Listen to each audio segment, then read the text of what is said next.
5 বছরের blogging career বাদ দিয়া নতুন করে বিজনেস করতে চাইতেছি। অনেক বড় একটা উদ্যোগ তুলে ফেলাইছি, জানি না আল্লাহ কপালে কি রাখছে। তারপরেও রিস্ক না নিলে তো কোনো কিছুই সম্ভব না, আর কখনো আমার দ্বারা ব্লগিং হইব না।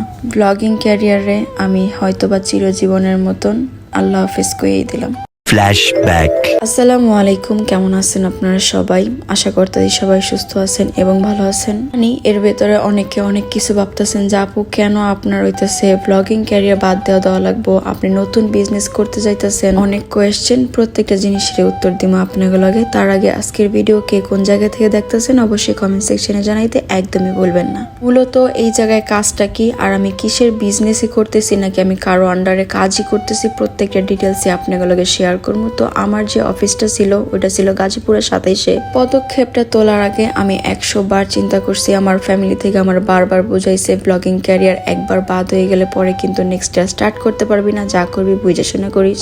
আলহামদুলিল্লাহ সবকিছুর পর আমি নিজের মনের কথাই শুনছি, আর এই হইতাছে আমার ফুল অফিস। আপনি করে প্রত্যেকটা জিনিস আমি ঘুরাই ঘুরে দেখাবো। আমি নিজেও কিন্তু প্রথমবারের মতন এই ফ্যাক্টরিতে ভিজিট করতেছি। মেনলি এইটা হইতাছে একটা পর্দার ফ্যাক্টরি, মানে হইতাছে এইখান থেকে সোফা কাভার, পর্দা, ডাইনিং টেবিলের কাভার, প্রত্যেকটা জিনিস এই জায়গা থেকে মেক হয়। আর এই হইতেছে ওগো ভিতরের অফিস, বাইরেটা হইতেছে ওয়ার্কিং পারপাস। আপনার ঘরে এখন মূল বিষয়টা ভাঙায় কই যে এই জায়গায় আসলে আমি নিজে বিজনেস করতেছি নাকি আমি কারো আন্ডারে কাজ করতেছি। টিএইচও টেক্স ব্র্যান্ডের সোফা কাভারের যে ওনার, উনি আমার সাথে আর কি পার্সোনালি যোগাযোগ করছে যে আমি আপনারে আমাদের এই ফ্যাক্টরিতে একটা জব দিতে চাই। আর খুব একটা ভালো রেমুনারেশনে কিন্তু আমার জবটা ফিক্সড হয়, যার কারণে আমি ডিসাইড করে নিছিলাম যে আমি ব্লগিং ক্যারিয়ার আর কন্টিনিউ করবো না। তো পরে ওরা আমার বোঝাই করলো যে আপনার ব্লগিং ক্যারিয়ার বাদ দেওয়া লাগবো না, আপনি জাস্ট আপনার রেগুলার যে কাজকর্ম সেগুলো আপনি ঠিকঠাক ভাবে করলেই হয়েছে। এটা শুনে তো আমি অনেক খুশি হয়ে গেলাম যে যাক ফাইনালি আমি একটা জবও পাইলাম, পাশাপাশি আমার ব্লগিং ক্যারিয়ারও বাদ দেওয়া লাগতেছে। তবে আপনি করে আরো একটা জিনিস জানাই দিই, যেহেতু এটা একটা পর্দার ফ্যাক্টরি, মানে এই জায়গা থেকে সোফা কাভার, পর্দা সবকিছু পাওয়া যায়। আপনারা কিন্তু চাইলে ওগো এই পেজ থেকে অর্ডার করতে পারবেন। ওগো পেজের নাম হচ্ছে শারমিন সোফা কভার সেলার, এবং ওগো কিন্তু আরো অনেকগুলা পেজ আছে। পাশাপাশি আমি যদি আরো ডিটেলসে বলতে চাই, আপনারা কেমনে বুঝবেন যে এইটাই অথেন্টিক ওই পেজের বা ওই ব্র্যান্ডেরই কাপড়? টিএইচও টেক্স ব্র্যান্ডের একটা লোগো ওগো প্রত্যেকটা কাপড়ে থাকে, আপনি ওইটা দেখেও কিন্তু ওগো থেকে প্রোডাক্টস পারচেস করতে পারেন। ওগো হোয়াটসঅ্যাপ নাম্বারও আছে, ওইটাও আমি অ্যাড করে দিব, অথবা ওগো পেজও আপনারা নক করতে পারেন। ডেসক্রিপশন বক্সে পেজ লিঙ্ক দেওয়া থাকবে। যেহেতু এখন আমিও এই জায়গার একটা এমপ্লয়, তো আমার প্রত্যেকটা জিনিসই ঘুরে দেওয়ার রাইটস আছে। তো প্রথমে আমি যাওয়ার পরে দেখলাম ফ্যাক্টরিতে অনেকগুলো ওয়ার্কার যার যার মতন কাজ করতেছে।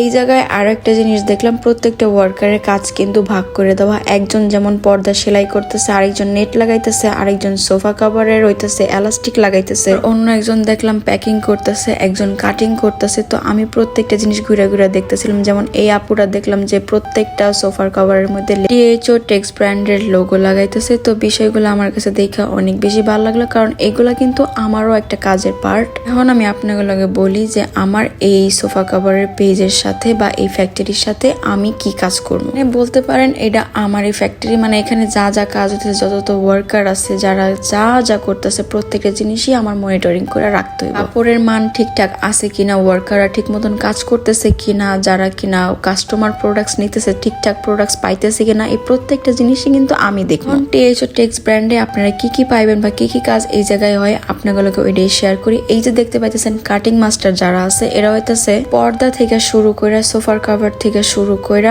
ডাইনিং টেবিলের কাভার শুরু করে, পিলো কাভার, প্রত্যেকটা জিনিস ওরা এই জায়গায় কাটাকাটি করে। এই জায়গা থেকে কাটাকাটির পরে যে ওয়ার্কার গুলারে মেশিনে বসা দেখলেন, এক একজনের কাছে এক একটা ডিভাইড করে দেওয়া হয়, প্রত্যেকটা মানুষ যার যার মতন করে সেলাই করে। তারপরে অন্য ওয়ার্কার্সরা ওটার মধ্যে হইতেছে আপনার পর্দার যে রিং গুলা থাকে ওগুলা সেট করে। যেমন এই যে মেশিনটা দেখতে পাইতেছেন, এটার বলে আইলেট। হইতেছে আপনার রুমে আপনি যে পর্দা, সোফার কাভার, চেয়ার কাভার যাই ব্যবহার করতেছেন, প্রত্যেকটা জিনিস কিভাবে মেক হয় প্রত্যেকটা ডিটেলস কিন্তু আমি আপনাকে এই ভিডিওতে দেখাইতেছি। টিএইচও টেক্স ব্র্যান্ডের এখানে কোনো কিছুই লুকানি ছুপানি নাই, কারণ ওরা প্রত্যেকটা জিনিস জেনুইনলি আর খুব ট্রাস্টের সহিত করে। আর ওদের ফ্যাব্রিকে আমি কোনো ধরনের ভেজাল পাই নাই। এমন হ্যাঁ একটু ডিফারেন্সেস থাকে, একটা হইতেছে আপনার ফ্যাব্রিকের উপরে, ওগো কাছে একটা কোরিয়ান ভেলভেট আছে আর একটা নর্মাল ভেলভেট আছে। তো যাগো কিনা প্রাইস একটু কমের ভিতর চায় তাগর লেগে তারা ওইটা সাজেস্ট করে, যারা কিনা একটু হাই এন্ড প্রাইস বা একটু ভালোর দিকে চায় তাগর লেগে তারা ওইটা সাজেস্ট করে। যেমন আমার হাতে যেটা, এটা কিন্তু কোরিয়ান ভেলভেট, এটা আর কাপড়টা কিন্তু যথেষ্ট পরিমাণে মোটা। তার মানে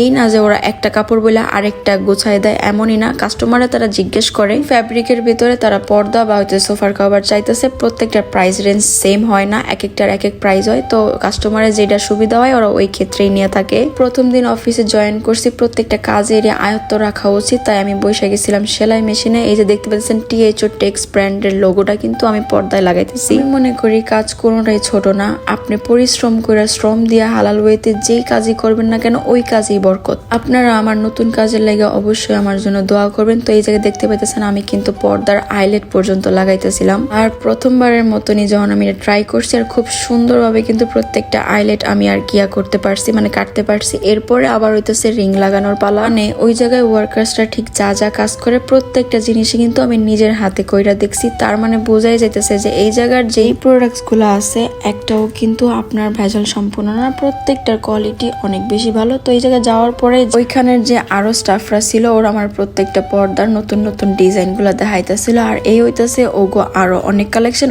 অনেক ধরনের কালার অ্যাভেলেবেল আছে, মানে আপনি গুইনা শেষ করতে পারবেন না। ওই পর্দা শেষ হওয়ার পরে আমি কিন্তু এই জায়গায় পড়ছিলাম আরো একটা কাটিং দেখতে। আর এই জায়গায় আমি দেখতে পাইলাম যে প্রত্যেকটা জিনিস প্রিন্টের, মানে একে তো ভেলভেটের ওগো কাছে আছে, পাশাপাশি প্রিন্টেরও আছে। আমি দাঁড়ায় দাঁড়ায় অবজার্ভ করতেছিলাম, পরে কাটিং মাস্টার আমার বললো যে আপনি নিজে একটু কাইটা দেখতে পারেন। তো আমি যখন কাটা শুরু করলাম এবড়ো থেবড়ো হয়েছে, ঠিক আছে আস্তে আস্তে ঠিক হয়ে যাবো। তো বিশ্বাস করেন প্রত্যেকটা কাজ করতে না আমার অনেক বেশি ভালো লাগছে। তো এই হইতেছে ওগো সব স্টাফ আর এই হইতেছে ফুল ফ্যাক্টরি। এত কিছু ঘোরাঘুরি করতে করতে যখন ওগো অফিসে এসে বসলাম তখন দেখলাম যে ওগো নতুন একটা ফ্যাব্রিক লঞ্চ হয়েছে, যেটা কিনা হইতেছে নিকম ফ্যাব্রিক। আর বিশ্বাস করেন এটা রেড কালারটা আমার কাছে এত বেশি ভালো লাগছে, কালারটা যেরকম রেড ফ্যাব্রিকটাই ততটাই ভালো। তো আপনার সোফা কাভারের জন্য আপনি কিন্তু এই হানিকম ফ্যাব্রিকটা চুজ করতে পারেন, এটা ওগো নতুন লঞ্চ। আর পাশাপাশি ও কাছে কি কি ভ্যারাইটিস মানে কি কি কালারের পর্দার কালেকশন আছে আপনাকে জাস্ট শুধুমাত্র আমি এক নজর দেখাই দিলাম, এরকম আরো অনেক কালার পাইবেন। তো